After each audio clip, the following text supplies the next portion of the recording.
أعوذ بالله من الشيطان الرجيم بسم الله الرحمن الرحيم وتلك حجتنا آتيناها إبراهيم او دیدا دلیلون زمونگا حجتون زمونگا چه ورکڑی دی منگ دی لرا حضرت ابراہیم علیہ السلام تا علا قومه فمقابل دا قوم ددکی نرفع درجات من نشاء پورتکو منگا درجه مرتبه د چا د پاره چې مونږ وغواړو ان ربک حکیم علیم بشک رب ستا دې حکمتونو والا او علم والا ووهبنا له اسحاق ويعقوب او مونږ ورکړلو دی ابراهیم علیه السلام ته اسحاق علیه السلام او یعقوب علیه السلام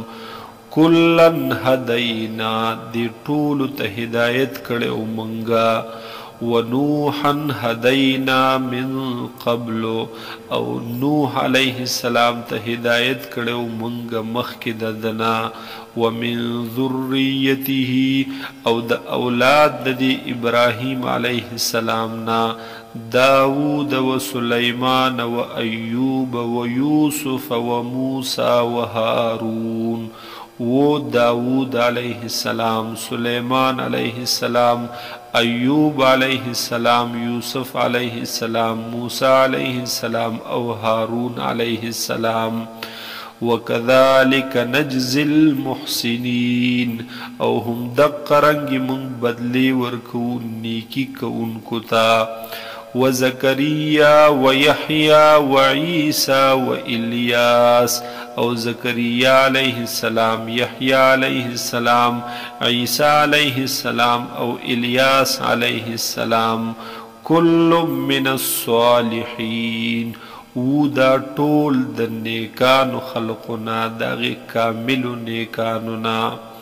وإسماعيل واليسع ويونس ولوطا او اسماعیل علیہ السلام الیسع علیہ السلام یونس علیہ السلام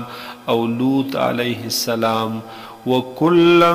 فضلنا علی العالمین او دا ټول فضیلت ورکړو موږ دوی ته علی العالمین په مخلوقات باندې ومن آبائهم وذرياتهم او د مشرانو د دوینا او د اولادونو د دوینا و اخوانهم او د رونو د دوینا وجتبیناهم او من منتخب کړیو د دوینا وهدیناهم او من هدایت ورکړو دویتا الى صراط مستقیم دلار نیغی ذالک دا پیغمبران چې په کوم هدایت دی یا دین د دې پیغمبرانو هدى الله دے دا ہدایت دا اللہ دے دا دین دا اللہ یہدی بھی خی اللہ تعالی دے لرا من یشاء چاہت چی اغاڑی من عباده دخپل بندگانونا ولو اشرکو او بالفرض دوی شرک کڑیوے لحبط عنهم ما کانو یعملون نو خامخا زائشی بود دوینا هاغ سچکم دوی کڑیو اولئک الذین آتیناهم الکتاب دا هاغ کسان دی چی ورکڑیو منگ دوی تا کتاب والحکم او حکمت یا حکم نمراد حکومت والنبوت او نبوت پیغمبر لرا فَإِن يَكْفُرْ بِهَا هَؤُلَاءِ پس کجرت انکار وکی د دینا د دی آیاتوننا د دی قرآننا د دی دین د پیغمبرانونا هؤلاء دا خلق یعنی دا اہل مکہ فقد وکلنا بها قوما نو یقینا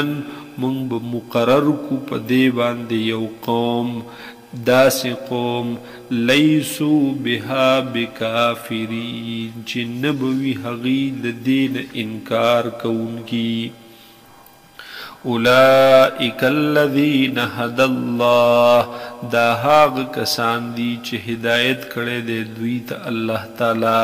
فبهداه مقتده، پس د دوی د طریقې اقتدا وکړه، د دوی په لار باندې روان شه. قل تورته ووایه ای نبی علیه السلام لا اسألکم علیه اجرا،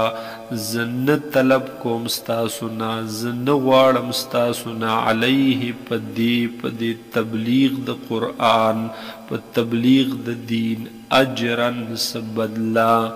ان هو الا ذکرا للعالمین، او نه دی دا قرآن پاک مگر نصیحت دی د پاره د مخلوقاتو.